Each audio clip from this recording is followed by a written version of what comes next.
si Darna. Sana piligtas ang inay ko.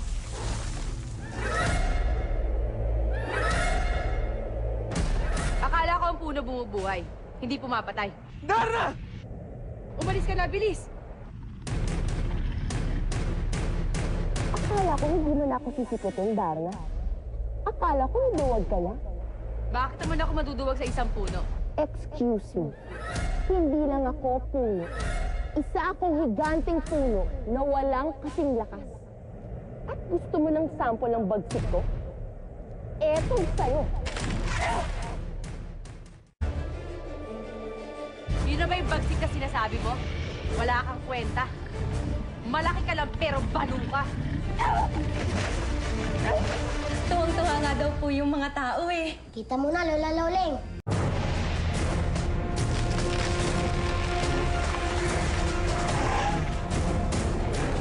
Mga bihag na sila! Bihagin mo mukha mo!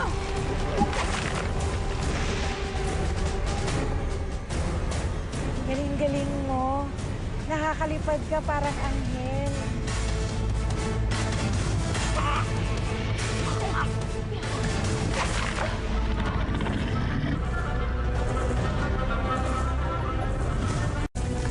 Ngayon, ikaw naman ang walang takas sa akin. Sige, Darna. Sige, tutok ba? Tutukin mo pa ako. Nasa akin ang kapangyarihang pananggalang bato. Kaya kahit na anong gawin, hindi mo ako masasaktan.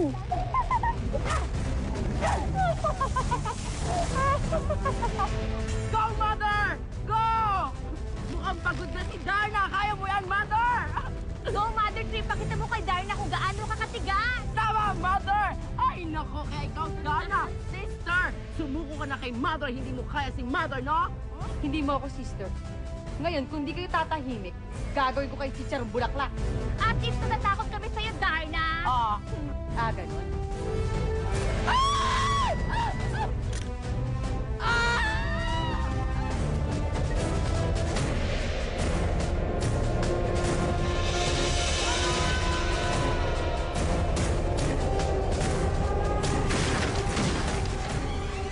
Itong bagay sa'yo.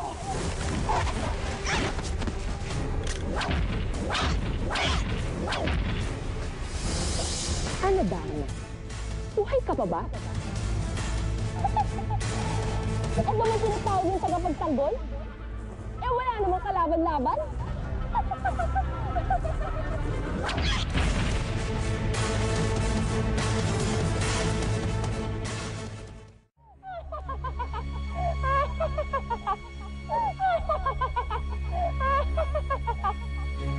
Darna, hindi madaling kalaban ang babaeng tuod. Hawak niya ang kapangyarihang panangga. Ano bang maaari kong gawin para matalo ko siya? Kung meron siyang isang kahinaan, yun ay ang kanyang mga ugat. Mga ugat? Hindi pangkaraniwang nilalang ang babaeng tuod, Darna. Pinanganak siyang tao, ngunit pinalaki siya na parang punong kahoy. At katulad ng mga pangkaraniwan at karamihan ng mga halaman, humuhugot siya ng lakas mula sa lupa. Ano, Darna? Bakit tahimik ka na? Siguro hilong-hilo ka na, no? O nabasa ko ng bibig mo? Puno ka talaga! Puno ka ng yabang!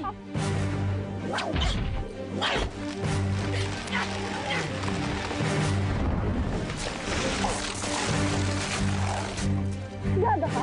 Ano ginawa mo sa akin? Akala mo porkit nakagapos ako, hindi na ako makakalaban sa'yo? Nagkakamali ka? Dahil malakas ako,